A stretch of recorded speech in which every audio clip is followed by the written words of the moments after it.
Alors, avant de commencer le tuto, tu dois évidemment posséder un compte Gmail si tu veux utiliser Google Alerts.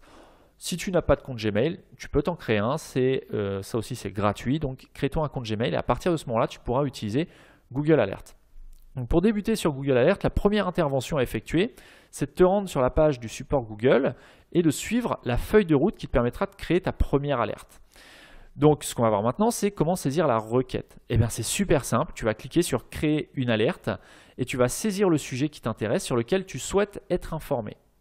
Ni plus, ni moins. Ensuite, la syntaxe et Google Alerts. Comment fonctionne Google Alerts et quelle syntaxe utiliser?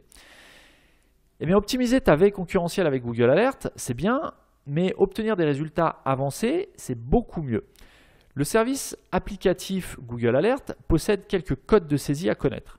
Ils sont d'ailleurs les mêmes que la recherche classique dans le moteur de recherche Google. Donc, si tu as l'habitude d'utiliser les options, on va appeler ça comme ça, les options de recherche ou les codes de recherche dans le moteur de recherche Google, eh bien, c'est les mêmes que tu vas pouvoir utiliser sur Google Alerts. C'est la partie la plus subtile, mais aussi la plus importante à maîtriser pour optimiser tes résultats.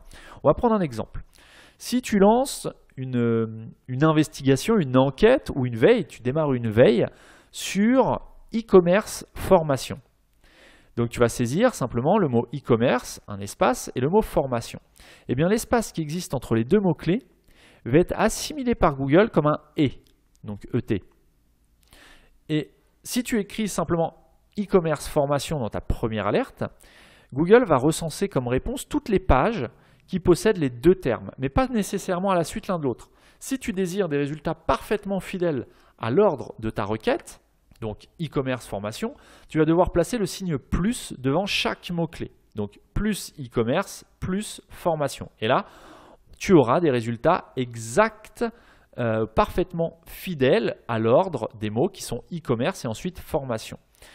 Maintenant, on va voir quelques modes de saisie et quelques types de résultats que peuvent apporter ces codes de saisie.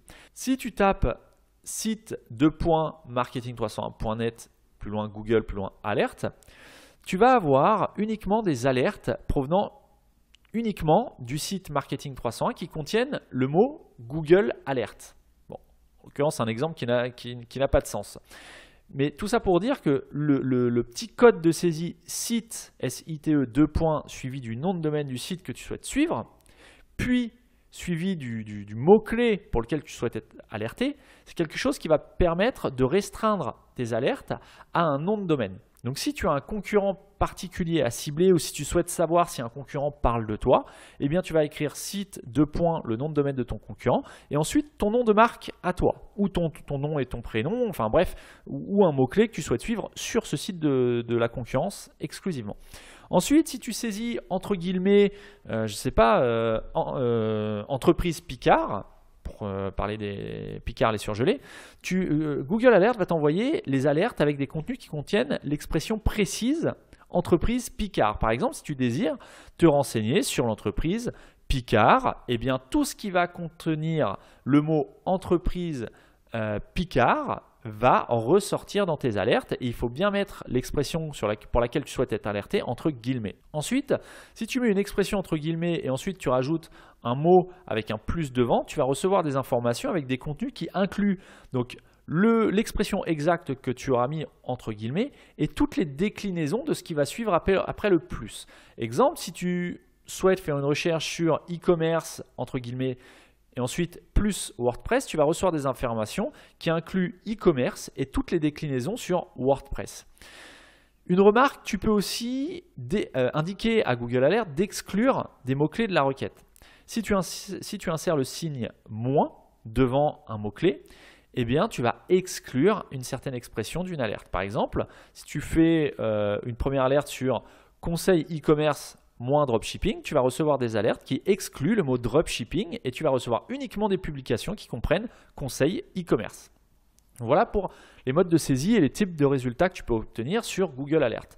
Ensuite, les paramètres de l'alerte. Tu peux affiner les paramètres de ta recherche en complétant le champ « Modifier mes options ». Cet onglet va te proposer les spécificités suivantes. Tu vas pouvoir définir la fréquence de ton alerte, ce qui va te permettre d'éviter soit d'être spammé, soit d'être certain de recevoir une alerte régulière, relativement fréquentes. Ensuite, tu vas pouvoir spécifier les sources, indiquer par exemple si tu souhaites obtenir des sources en provenance d'actu, de vidéos ou de blogs. Donc ça, c'est très intéressant aussi en fonction de ce que tu es amené à rechercher. Tu vas pouvoir préciser la langue dans laquelle tu veux récolter les informations et les alertes. Ensuite, tu vas pouvoir spécifier les régions du monde qui t'intéressent. Et enfin, tu vas pouvoir préciser si tu attends tous les types de résultats ou uniquement ceux qui sont davantage ciblés. Tu vas devoir ensuite mentionner ton compte Gmail sur lequel tu préfères récolter les informations, c'est-à-dire sur lequel va être envoyé les alertes qui seront déclenchées suite à tes configurations. Outre la délivrance des informations par mail, il est également possible de réceptionner les notifications par flux RSS. Alors tu vas me demander, mais quel est l'intérêt de recevoir des alertes par flux RSS? Tout simplement de ne pas polluer ta boîte mail. Parce que tu vas te rendre compte que plus tu vas mettre d'alertes, plus il va y avoir de choses qui vont être publiées sur Google et qui vont correspondre aux alertes que tu auras configurées, et plus tu vas recevoir d'emails. Et au bout d'un moment, eh bien, ça peut devenir vite embêtant d'être spammé, entre guillemets. Bon, c'est pas vraiment du spam, puisque si tu le reçois, c'est que tu as demandé à le recevoir. Mais voilà, tu peux soit créer une boîte mail qui est exclusivement destinée à Google Alert, soit tu te demandes à recevoir les notifications par flux RSS. Et là, ça va être consultatif, c'est-à-dire que c'est toi qui vas aller consulter périodiquement les alertes qui ont été générées.